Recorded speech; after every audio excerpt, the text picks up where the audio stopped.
اللہ تبارک و تعالی نے قرآن مجید کے اندر اپنے نیک بندوں کی جو علامات بیان فرمائی ہیں ان میں سے ایک صفت یہ بیان کی ہے کہ وعباد الرحمن الذین یمشون علی الارض ہونا، فرمایا رحمان کے بندے زمین پر آہستگی سے چلتے ہیں، وزادار انداز ہوتا ہے ان کے چلنے کا، ان کے لب و لہجے سے اور ان کے انداز گفتار و رفتار سے غیر سنجیدگی کبھی بھی نہیں ٹپکتی، وہ سنجیدہ طرز زندگی کے قائل ہوتے ہیں، وقار، روب، ہیبت، یہ اللہ کے بندوں کی شان ہوتی ہے۔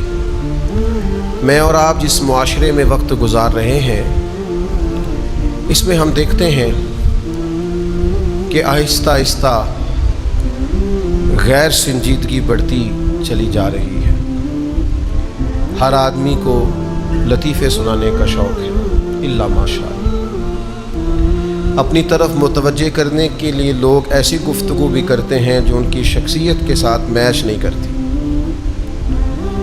نتیجہ یہ نکلتا ہے کہ ان کی باتیں ہلکی ہو جاتی ہیں، جملے بے وزن ہو جاتے ہیں، شخصی وقار آہستہ آہستہ کمزور پڑ جاتا ہے۔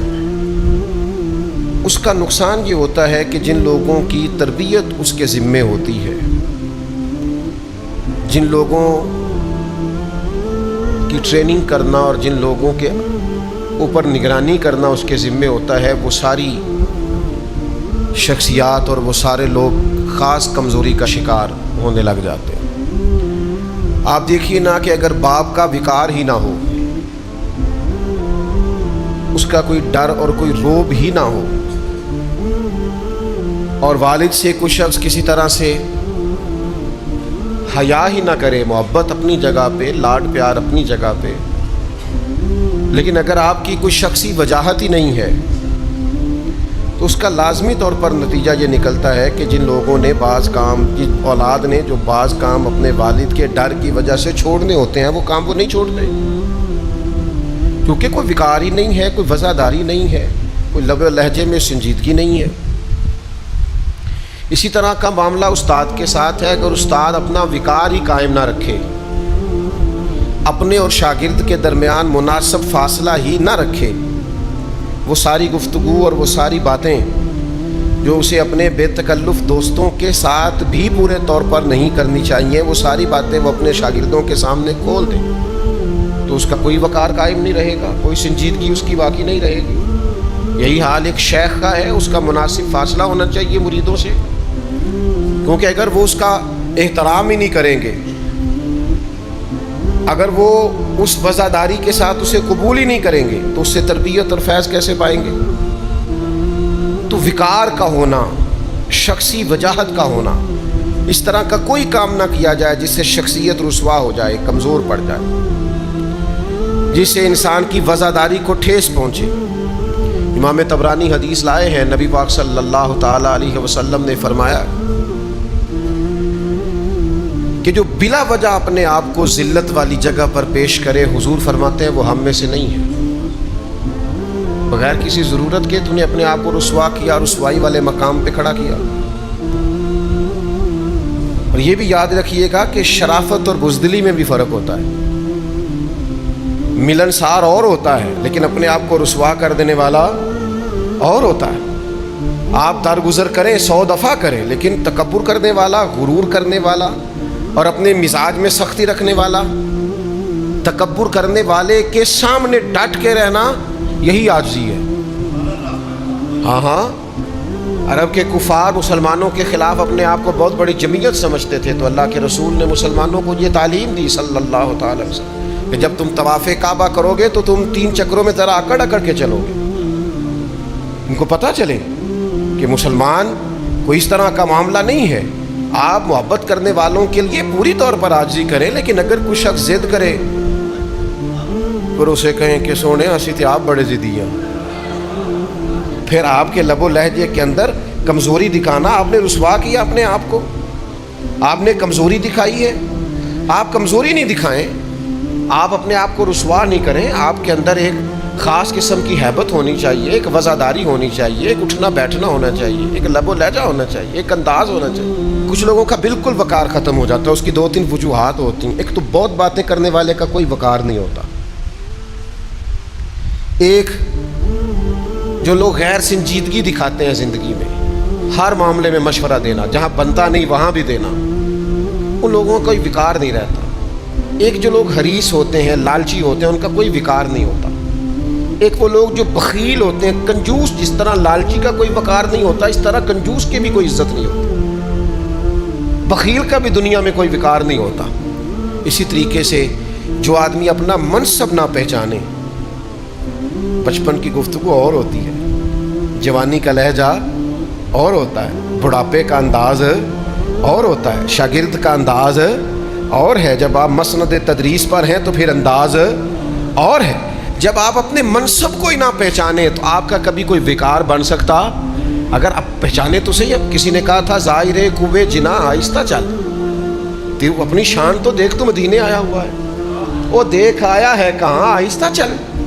آپ اپنا منصب تو پہچانے آپ کہاں ہیں.